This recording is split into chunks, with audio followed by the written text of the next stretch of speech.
आज लोकसभा में एक देश एक चुनाव से जुड़ा बिल पेश किया गया। बिल पर अभी चर्चा हो ही रही है।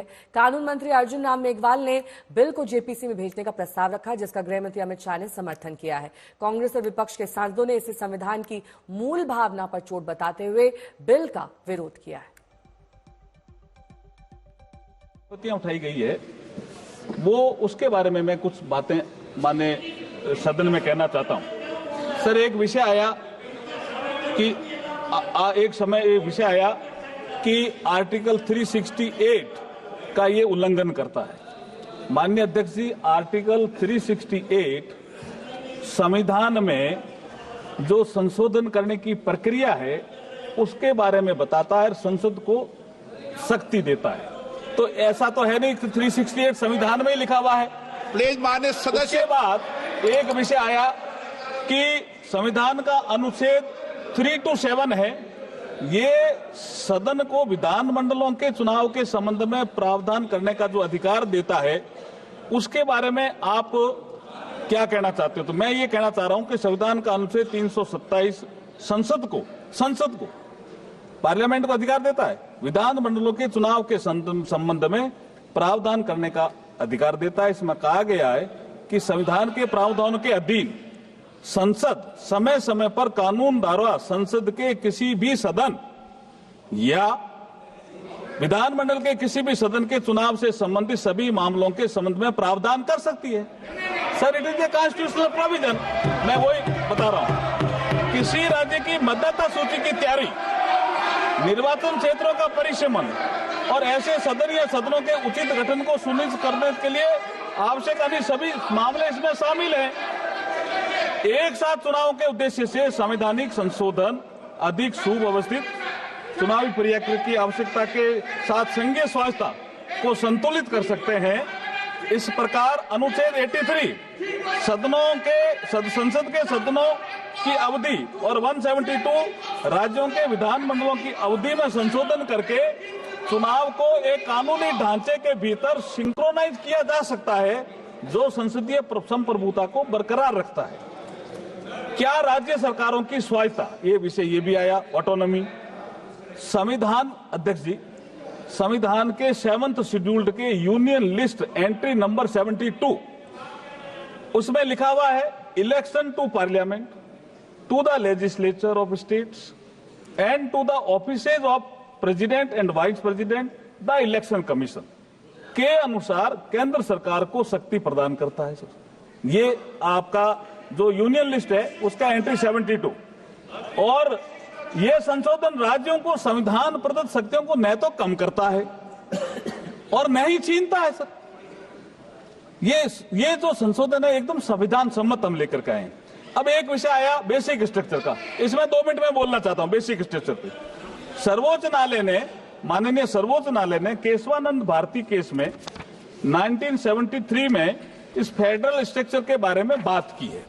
उसमें 5-7 बिंदु उन्होंने तय किए हैं। बाद में और मामलों में भी कुछ बिंदु जोड़े हैं, कुछ विषय जैसे judicial review, federal character of the constitution, separation of power between legislature, executive and judiciary, secular character of the constitution, supremacy of the constitution. ये इस बिल में कहीं भी आघात नहीं हो रहा है, कुछ भी नहीं हो रहा है इसमें। जो बेसिक स्ट्रक्चर में कहीं भी कोई छेड़छाड़ नहीं की जा रही है। आगे मैं ये कहता हूं कि कहना चाहता हूं कि सुप्रीम कोर्ट ने केशवानंद भारती जजमेंट के साथ साथ वामन राव, एल चंद्रन कुमार ने कुछ सब्जेक्ट और जोड़े, लेकिन ये इससे कोई ना तो संसद की शक्ति में कमी आ रही है और ना कोई विधानसभा में शक्ति दी है संविधान, उसमें कमी आ रही है। मैं एक चीज तो बाबा साहब का यहाँ जिक्र आया और बाबा साहब के कोर्ट का भी जिक्र आया, मैं अध्यक्ष जी आपकी अनुमति से कहना चाहता हूं। 4 नवंबर 1948 को संविधान सभा में देखिए, प्रधानमंत्री नरेंद्र मोदी जी ने मुझे ये अवसर दिया है। बाबा साहब भीमराव अंबेडकर पहले इस देश के कानून मंत्री थे। जिस वर्ग से बाबा साहब आते थे उसी वर्ग से मैं आ रहा हूं। ये नरेंद्र मोदी जी ने बहुत बड़ा अवसर दिया है मुझे। तो अध्यक्ष जी, मैं ये बात सदन में रख रहा हूं, इसलिए मैं कह रहा हूं कि संविधान सभा में बहस के दौरान now you have to listen to me. You have to listen to me. संविधान सभा में बहस के दौरान you have objected, you have to listen to me. संविधान सभा में बहस के दौरान 4 नवंबर 1948 को बाबा साहब ने क्या कहा? संघवाद का मूल सिद्धांत यह है, बाबा साहब का कोट है ये, आई एम कोटिंग इट। संघवाद का मूल सिद्धांत यह है कि विधायिका और कार्यपालिका की सत्ता केंद्र और राज्यों के बीच केंद्र द्वारा बनाए गए किसी कानून के द्वारा नहीं बल्कि संविधान द्वारा ही बंटी होती है। क्या?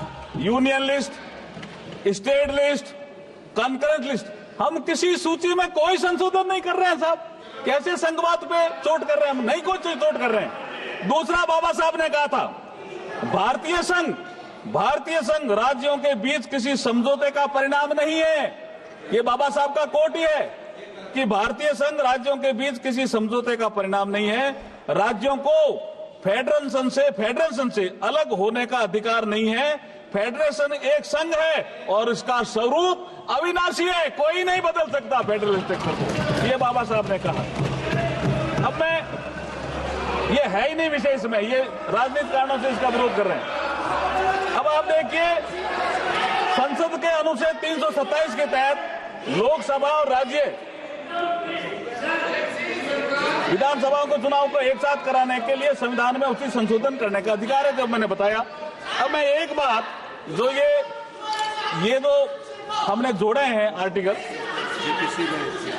जोड़े हैं, हाँ ठीक है, आर्टिकल जोड़े हैं, उसमें मैं एक बात अध्यक्ष जी कहना चाहता हूं। जब बात जेपीसी की आई गई तो डिटेल चर्चा जेपीसी में होगी। आप कुछ तो बोल गए, हाँ जेपीसी में होगी, लेकिन आज मैं चूंकि आपने अवसर दिया, मैं हमारे पूर्व राष्ट्रपति रामनाथ कोविंद जी का धन्यवाद करना तो चाहूंगा और उनके जो एचएलसी में जुड़े हुए सदस्य हैं उनका भी धन्यवाद करना चाहूंगा।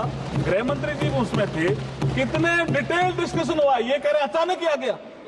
अध्यक्ष जी, 1983 से चुनाव आयोग ने अपनी वार्षिक रिपोर्ट में लोकसभा और विधानसभाओं के चुनाव एक साथ कराने का विचार किया। 41 साल से पेंडिंग है ये। अलग अलग कमेटियों ने भी किया, स्टैंडिंग कमेटी ने भी किया, फिर एचएलसी गठित हुई और ये कह रहे दलों से बात नहीं हुई। 19 जून 2019 को संसद भवन में प्रधानमंत्री जी की अध्यक्षता में सर्वदलीय बैठक आयोजित की गई थी और उसमें सभी लोग थे और उसमें 19 राजनीतिक दलों ने भाग लिया। 16 राजनीतिक दलों ने चुनाव एक साथ कराने का समर्थन किया, 3 ने विरोध किया। तो इसका मतलब बहुमत हमारे साथ था। फिर अध्यक्ष जी, मैं आपको याद दिलाना चाह रहा हूं, आपने केवड़िया में पीठासीन अधिकारियों की बैठक बुलाई थी, याद है ना आपको? प्रधानमंत्री जी ने केवड़िया गुजरात में 26 नवंबर 2020 को 80वें अखिल भारतीय पीठासीन अधिकारी सम्मेलन के समापन सत्र में भी संबोधन के दौरान एक साथ चुनाव कराने की बात रखी। आपने इसको डिस्कस किया। सारे स्टेट के जो प्रिजाइडिंग ऑफिसर थे वो इससे सहमत थे और आप भी सहमत थे। और ये स्वीडन में भी, जर्मनी में भी, बेल्जियम में कई जगह चल भी रहा है। मैं अब जेपीसी पे आ रहा हूं, लेकिन उससे पहले एक बात तो कहना चाहूंगा सर। ये 41 साल से मामला पेंडिंग था। हमारा जो नेता है नरेंद्र मोदी जी, उसके बारे में एक बात तो कहना चाहूंगा कि जो 41 साल से मामला पेंडिंग था, किसी ने ध्यान नहीं दिया और नरेंद्र मोदी जी ने ध्यान दिया। क्या कहा? जो निर्णय लेता है सदा देश हित की खातिर जग में, साहस से करता दूर सदा जो भी बाता आदि मग में। मग का मतलब ये मार्ग है। ये इलेक्शन का एक प्रोसेस था, चक्र टूट गया साहब 71 में, तो बाधा आ गई। जो निर्णय लेता है सदा देश हित की खातिर जग में, साहस से करता दूर सदा जो भी बाता आती जग में, अपना सर्वस्व लगा कर भी अपना कर्तव्य निभाता है। जो नेता दूरदर्शी होता है वही इतिहास बनाता है। आज इतिहास बनाने का अवसर आया है। मैं जेपीसी में भेजने का भी प्रस्ताव करता हूं और अगर आपकी अनुमति हो कि वे दोनों item I introduce the bill also.